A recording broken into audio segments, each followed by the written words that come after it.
Ketika menjalankan misi, kudanya tiba-tiba terlihat ketakutan. Ternyata seekor harimau Siberia seberat 400 kilo menyerangnya. Demi hidupnya, apapun Zirong lakukan, namun apes pelurunya terbatas. Perjalanan berbahaya itu Zirong lakukan demi menemukan markas persembunyian dari pemberontak paling berbahaya di Cina yang bernama Raja Lang. Bakal sulit tantangan Zirong yang dihadapi, termasuk godaan permaisuri dari Raja Lang. Apakah Zirong berhasil menjalankan misinya, mengalahkan pemberontak paling zolim yang gak pernah Jumatan?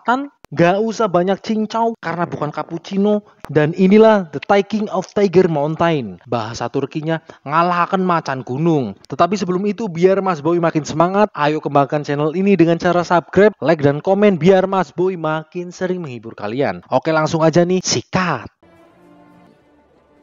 Setelah Jepang menyerah, Cina jatuh ke dalam perang saudara. Para bandit merampok, memperkaos, membunuh, dan menindas rakyat biasa. Pasukan 203 bertugas untuk mengamankan di Lembah Penny. Dengan akomodasi seadanya, para pasukan harus siap kapanpun berperang. Pasukan dipimpin oleh kapten untuk melawan para pemberontak. Namun apes tidak sengaja seorang prajurit menimbulkan bunyi dan membuat para pemberontak menyadari.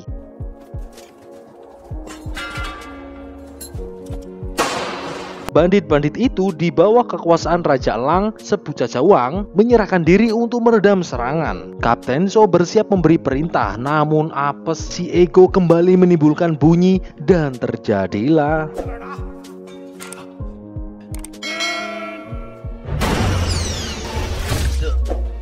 pertempuran tak terhindarkan. Bandit mulai dijatuhkan, termasuk di dalam markas. Semua senjata dikerahkan termasuk bom tangan yang dilempar oleh bandit. Dan pasukan 203 pun membalasnya. Para bandit mulai mundur dan tak hanya diam, para sniper mulai menjatuhkan satu persatu bandit. Namun 2 orang berhasil kabur. Zhou berhasil mendapatkan banyak amunisi, namun tidak ada makanan yang tersisa.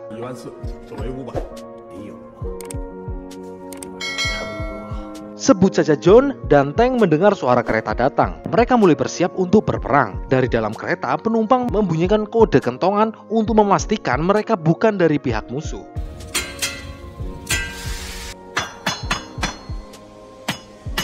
Penumpang itu adalah Zhang Rong dan Bai yang siap bertugas. Zhang juga membawakan makanan. 2 bandit yang lolos kembali ke markasnya. Bukannya disambut, mereka malah dipasung. Lalu datanglah Raja Lang untuk memutuskan nasib mereka.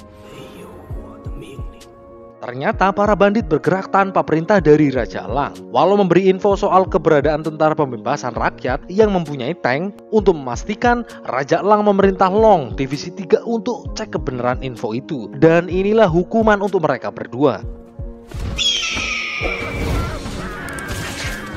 Biasa makan sop kayu, makan bakmi pastilah menyenangkan. Bai juga membantu perawatan. Walaupun ugal-ugalan, Zirong adalah ahli strategis yang tahu medan di wilayah itu. Tiba-tiba terdengar penyusup datang. Penyusup itu meninggalkan jejak. Ternyata hanya seorang anak kecil. Kakinya mulai membeku.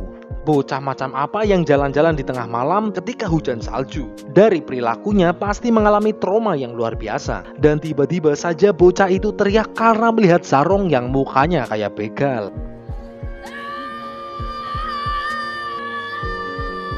Raja Lang merebut benteng milik Jepang yang berisi banyak amunisi dan ribuan senjata. Musuh dari musuh adalah teman. AMT yang merupakan musuh Tentara Pembela Rakyat TPR siap bergabung dengan Raja Lang. Tidak hanya itu, Komandan Hao, pimpinan AMT, juga akan menawarkan peta pergerakan. Dengan peta itu, pasti akan mudah melawan musuh. Namun, Lang masih belum memberikan keputusan, sehingga AMT akan menawarkannya ke Big Stick.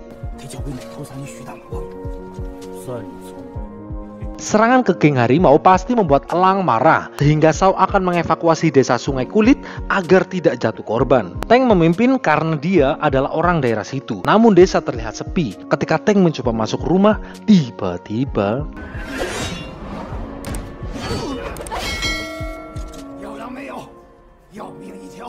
Penduduk di sana mencoba melawan karena dikira Zirong dan lainnya adalah bandit. Tetapi setelah tahu mereka adalah tentara, akhirnya amarahnya mereda. Bandit ternyata sudah menyerang dan mengambil semuanya, termasuk para wanita untuk enak-enak. Namun ternyata ada mata-mata di desa itu. Zhou mulai melakukan persiapan di desa Sungai Kulit. Tiba-tiba bandit datang, namun Zhou memilih melindunginya dengan diam-diam. Long datang dengan bawahannya untuk melihat keadaan. Zhou bersiap menahan serangan bandit, termasuk membuat meriam rakitan dari dum bersih. Yang sederhana tetapi cukup kuat dan diletakkan di tempat yang strategis. Knoti hanya diam, mungkin karena trauma yang dialaminya, dan memilih kabur. Yaul mencoba mencarinya dan mendengar cerita Knoti yang sedang disandra oleh para bandit AMT yang bernama Luan yang punya peta pergerakan diperintah untuk menyerahkannya ke Big Stick. Namun Luan berniat memberikannya ke Raja Elang agar mendapatkan jabatan di gengnya. Ketika Yaul melihat Knoti akan dilukai, dia melakukan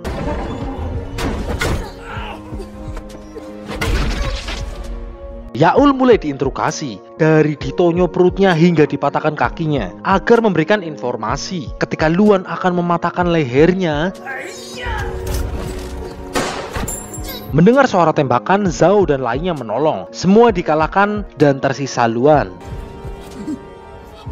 Yaul terluka parah. Knoti yang menjadi penyebabnya menyesal dan taubat. Kini Knoti tahu pasukan 203 memang benar-benar baik, bahkan di keadaan yang penuh keterbatasan. Knoti akhirnya buka suara.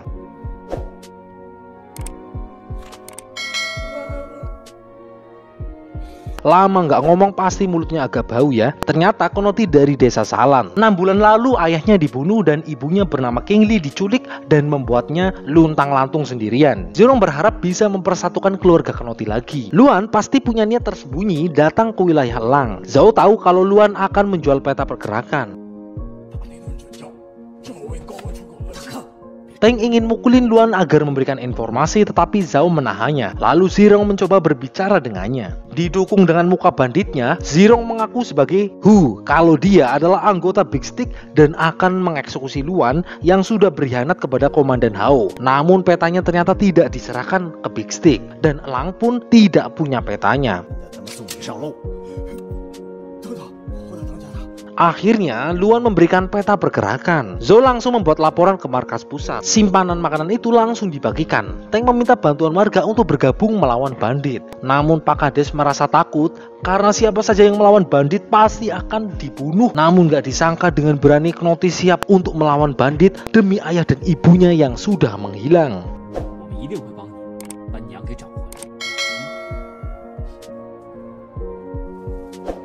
Mabes sudah menerima laporan peta pergerakan yang menunjukkan distribusi 10.000 tentara di timur laut. Dari sumber Jepang ada 3 peta, dan siapapun yang mendapatkannya, semua peta itu akan menjadi Raja Timur Laut, yaitu peta koordinat yang berisi info pos-pos penting dan koordinat-koordinat penting yang sudah di tangan Raja Elang. Yang kedua, peta amunisi yang merupakan peninggalan Panglima Perang Zhang yang berisikan lokasi 2 gudang yang berisi ribuan senjata dan amunisi yang tak terbatas. 1 gudang sekarang ada di tangan Elang. Peta ketiga, sebuah peta harta karun Panglima. Legenda mengatakan ada 80.000 ton emas. Emas sebanyak itu bisa beli amunisi banyak. Saking banyaknya nyampe kayak es cendol. Peta itu pasti sangat berharga, tetapi Luan nggak tahu karena dia akan menyerahkannya ke Raja Elang. Menyerang langsung ke markas Raja Elang sama aja bunuh diri, karena Elang punya pasukan 1000 banyaknya, sedangkan tentara cuma puluhan. Lalu Zirong memberikan ide gimana kalau ada yang menyamar jadi bandit dan mencari titik lemah, lalu berkoordinasi dari dalam dan melakukan serangan tiba-tiba dengan sekali pukul. Dengan nekat Zirong menawarkan diri.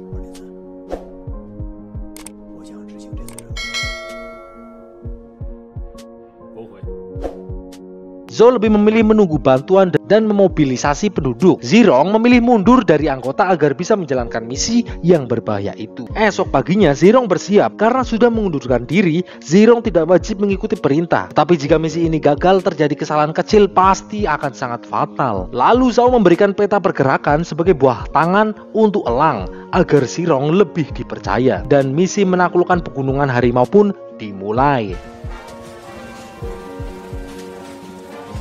Sampailah mereka di perbatasan geng harimau. Zirong kemudian berpisah dengan Legi. Mereka akan saling berbagi informasi yang disembunyikan di balik kulit kayu. Zirong melanjutkan perjalanannya. Misi ini pasti sulit. Jika Zhao tidak mendapatkan kabar dalam 10 hari, berarti Zirong gagal karena bandit sangat licik. Ketika sedang istirahat, kudanya seakan tahu sesuatu datang. Ternyata seekor harimau Siberian yang sangat besar datang ingin memangsanya. Zirong melepaskan kudanya. Tiba-tiba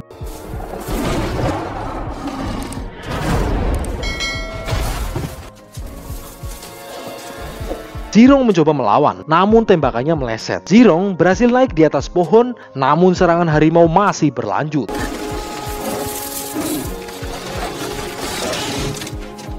Sungguh apes tembakannya tidak mengenai harimau itu.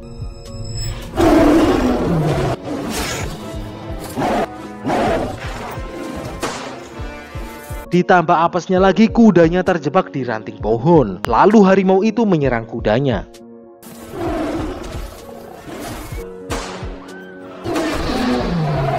Berhasil melukai harimau, Zirong bergegas mengambil senjata laras panjang. Suasana menjadi senyap, lalu tiba-tiba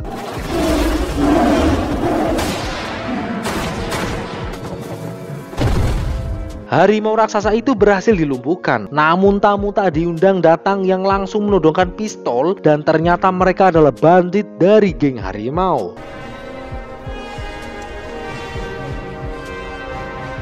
Zirong memperkenalkan dirinya dari anggota Big Stick yang ingin bertemu dengan Raja Elang. Bawahannya sangat banyak. Lalu muncullah sosok Raja Elang. Sebelumnya Zirong sengaja mengaku sebagai Hu dari geng Big Stick. Namun kemungkinannya hanya 50%. Zirong mencoba mendekat, jelas mendapatkan refleks dari bawahannya. Cakep! Raja Elang mencoba mengetes pengetahuannya tentang bos geng Big Stick. Beruntung Zirong sudah belajar dari bawahannya dan jawabannya benar semua. Lalu permaisurinya tiba-tiba menodongkan pistolnya. Apakah Zirong akan mati? Zirong kemudian bercerita tentang peta yang dia dapatkan, dan Zirong juga tidak bisa kembali ke geng Big Stick karena dianggap pengkhianat. Zirong memohon untuk bergabung karena tidak hanya bacot. Sebagai hadiah, Zirong memberikan peta pergerakan. Namun apakah itu berhasil? Zhao menunggu kabar dari Zirong yang belum ada pesan. Bahkan makan pun Zhao tak ingin. Namun setelah dapat gombalan dari Bai, Zhao menerimanya. Untuk buang sial, Knoti dipotong rambutnya. Kembali ke markas, Zirong melakukan ritual penerimaan. Zirong dipercaya sebagai komandan ke-9 dan pesta selamat datang juga dibuat untuknya.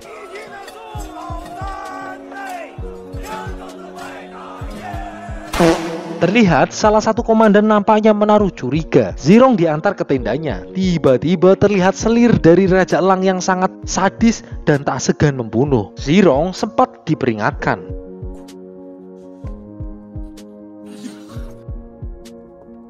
Sedangkan Raja Elang berada di luar tenda. Apakah itu sebuah tes Imron? Selir itu menggodanya. Dia bernama King Lian. Zirong lalu ingat ibu Knoti bernama King Lian yang dicuri oleh bandit.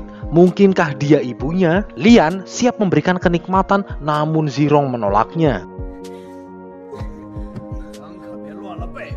Lalu Zirong memberikan teh. Karena Zirong selalu waspada, dia menuliskan nama Knoti sebagai pesan. Melihat nama anaknya, Lian langsung terharu dan Zirong berjanji akan menyelamatkannya.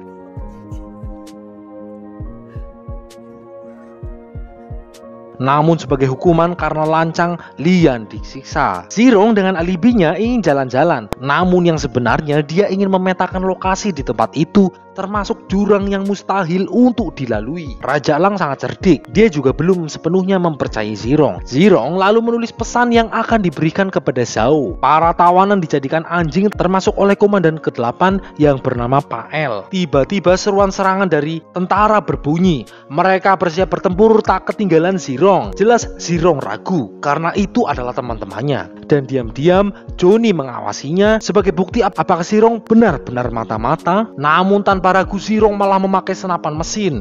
Itu membuat Johnny panik karena tentara yang menyerang itu adalah para bandit yang berpura-pura.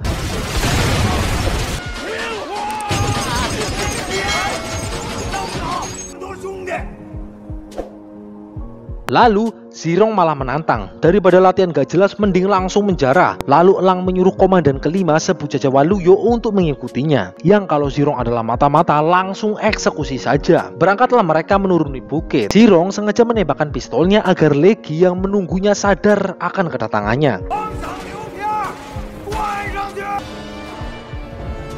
Sampailah mereka di tempat pertemuan. Namun pohon tempat untuk menyimpan pesan sudah ditebang. Berpikir cepat, Zirong berpura-pura berak yang ditemani oleh Pael. Namun komandan kelima selalu mengikutinya dan membuat Pael marah.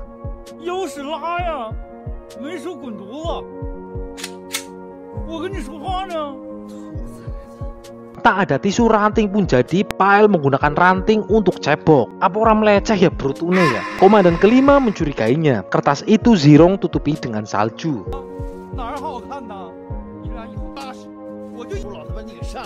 Lalu mereka semua pergi dan Legi bergegas mengambilnya. Akhirnya mereka mendapatkan DNA lokasi yang merucuk ke tebing paru elang dan tak ada yang tahu tempat itu kecuali Noti. Mereka juga tahu kalau Ibu Noti di sana. Mereka kemudian langsung menuju lokasi. Sampainya di sana, Noti menunjukkan tebing itu yang dibaliknya adalah posisi markas Raja Elang. Gerak-gerik Lian selalu diawasi termasuk oleh Ricky. Hari-hari bandit hanya berpesta, karena kalau main hadroh itu pengajian. Lian diam-diam memberikan peta jalur rahasia milik Elang. Namun Zirong menolak dan menyuruhnya mengembalikannya, karena Zirong belum bisa pergi. Dan ternyata pertemuan mereka telah diintai oleh Rocky.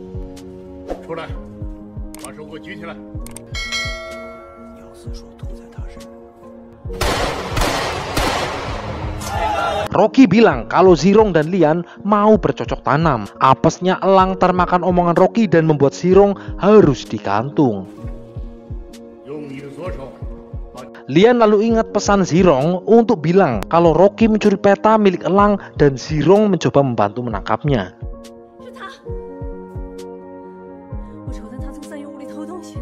Lalu Rocky digeledah oleh Luyo yang benar menemukan peta itu. Ternyata Zirong lah yang sebelumnya menaruhnya. Sungguh cerdik, dan sebagai hukuman Luyo melakukan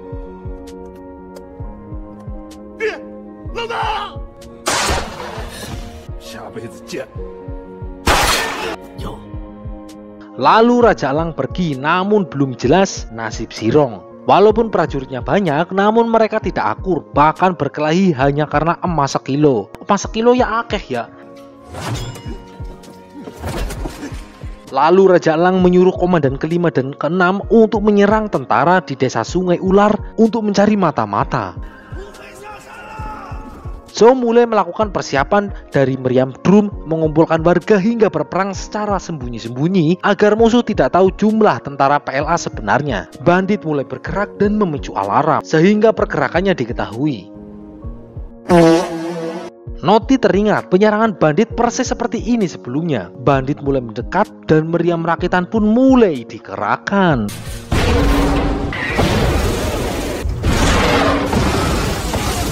Bandit terkejut dengan serangan itu, mencari jalan lain, malah terjebak dan menjadi sasaran empuk.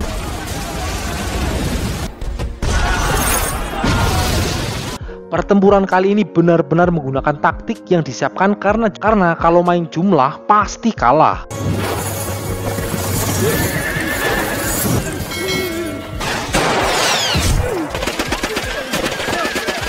Namun bandit tak tinggal diam dan melakukan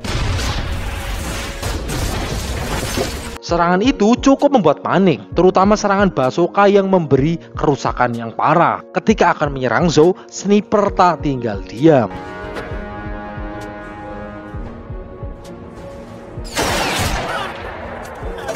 Noti malah kabur, emang bocah ya. Pasukan Ski dikerahkan, pergerakan yang lincah membuatnya sulit dijatuhkan. Melihat itu, Zhou mulai bertindak mencari tempat strategis dan berhasil membunuh beberapa. Namun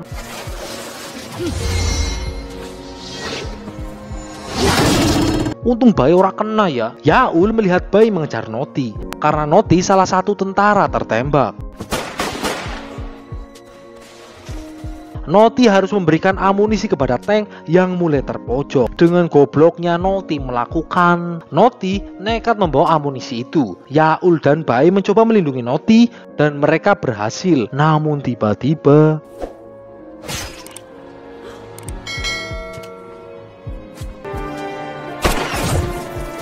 dia adalah komandan ke-6 yang berhasil kabur. Tiang yang rusak karena serangan Basoka membuat Luan berhasil kabur. Yanto juga gagal menjaga Yaul karena diserang bandit. Tang terpojok dengan amunisi yang kosong dan beruntung Noti berhasil datang dan memberikan serangan balasan. Sao juga kehabisan amunisi. Kemudian dia melihat gerobak. Sao membuatnya menjadi pengalihan dan terjadilah. Beruntung Zhao berhasil melepaskan diri saat terpojok dan melakukan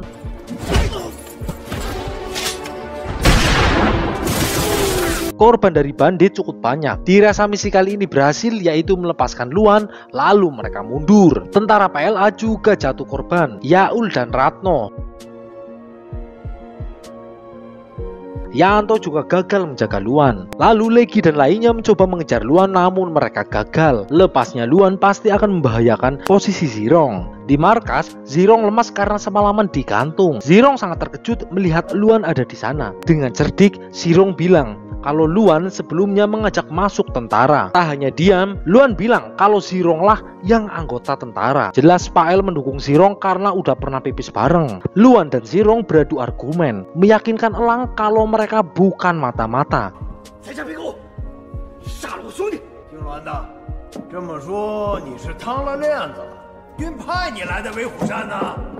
Lalu Raja Elang bertanya jumlah tentara PLA Luan yang menjawab berjumlah 30 orang. Jelas itu membuat komandan ke-5 dan ke-6 marah karena gak mungkin 30 orang mampu membunuh 300 bandit dan itu menghina para komandan. Luan sebenarnya jujur, tetapi Zirong begitu cerdik meyakinkan Raja Elang. Entah benar atau tidak, jika ingin bergabung, Luan harus membawa hadiah. Namun Luan merasa semua barang yang dimilikinya dirampas oleh tentara, termasuk peta pergerakan. Karena bingung, Elang melakukan. Karena ocehan Luan, komandan 5 dan 6 malah disuruh untuk menyerang desa lagi, dan itu membuat para komandan itu marah dan sungguh cerdik. Zirong berhasil meyakinkan ketua Elang lagi, tapi diam-diam Elang memberikan misi ke komandan 2, sebut saja Rojali. Luan lalu dieksekusi oleh Zirong. Diam-diam Legi ada di bawah tebing. Lagi-lagi tindakan cerdik dilakukan oleh Zirong yang menaruh pesan ke jasad Luan yang sudah ditunggu oleh Legi. Jali sempat curiga namun telat karena jasadnya sudah dibawa.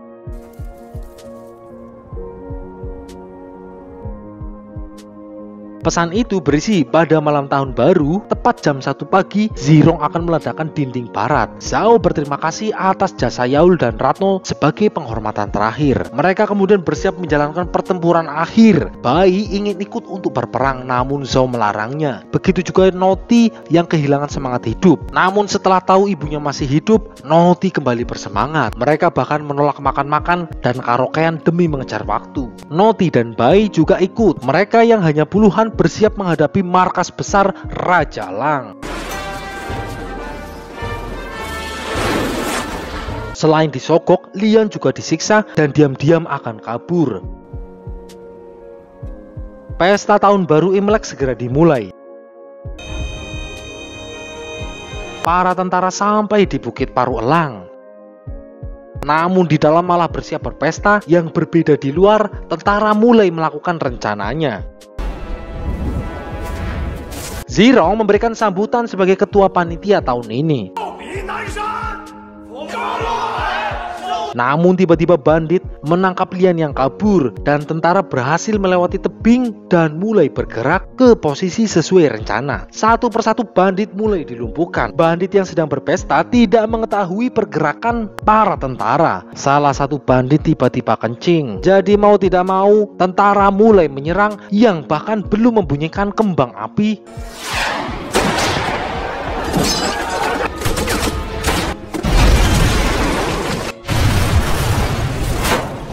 hingga membuat Raja Elang curiga. Tentara PLA berhasil mengambil senjata mulai dari tank hingga basoka.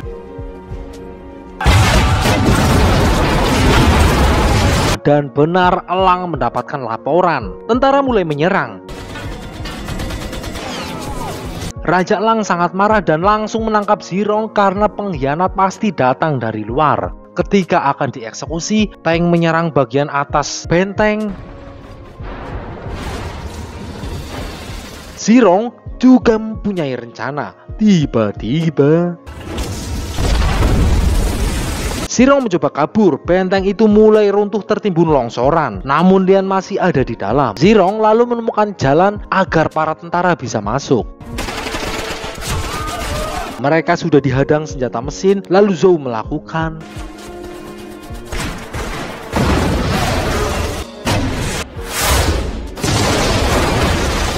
tentara berhasil masuk. Raja Elang juga kabur. Para komandan dipaksa untuk mundur. Dan ketika Zirong akan mengejar, tiba-tiba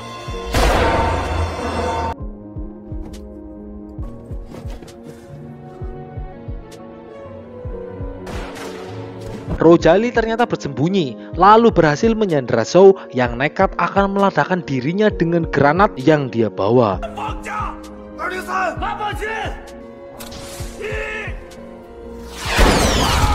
Zirong mengejar Elang yang bersembunyi di jalur rahasia. Elang memancingnya dengan Lian. Siapakah yang akan mati? Dan inilah hasil pertempuran final.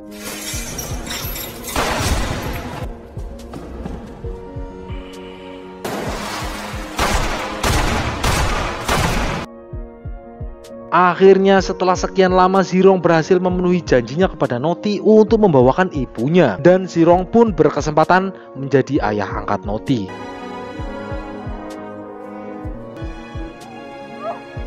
Pengunduran diri Zirong tak disetujui oleh markas besar karena memang Zhou tidak melaporkannya. Dan Zirong pun siap melaksanakan misi lainnya. Film ini berdasarkan kisah nyata. Rasa nekat kadang diperlukan untuk mendapatkan hal yang ingin kita capai. Ingat kata Bang Napi, kejahatan datang bukan karena niat pelakunya tetapi karena ada kesempatan. Swadayalah, swadayalah. Cukup sekian, salam olahraga tangan, matur nuwun.